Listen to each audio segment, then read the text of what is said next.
Brothers, all Moses members, सबसे पहले मैं आपका शुक्रिया अदा करती हूँ कि आप यहाँ बड़ी तादाद में मौजूद हैं। आप लोगों को सबको मालूम है कि ये इलेक्शंस हो रहे हैं और किस नजरिए पे ये इलेक्शंस हो रहे हैं।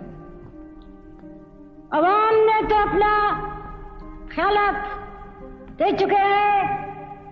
जिधर भी मैं गई हूँ उधर बहुत बड़ी तादाद में, लाखों की तादाद में उन्होंने अपना फैसला कर चुके हैं कि यहाँ पार्लिमानी जमहूरियत कायम होगी।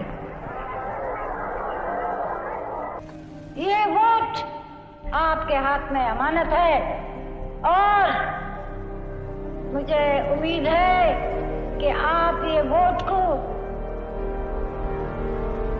एक अमानत समझ के मुल्क के फायदे और कौम के फायदे के लिए इस्तेमाल करना, न कि कोई और चीज के लिए। अगर आप ये नहीं करेंगे तो न सिर्फ कौम को मुसीबत उठानी पड़ेगी मगर आप लोगों को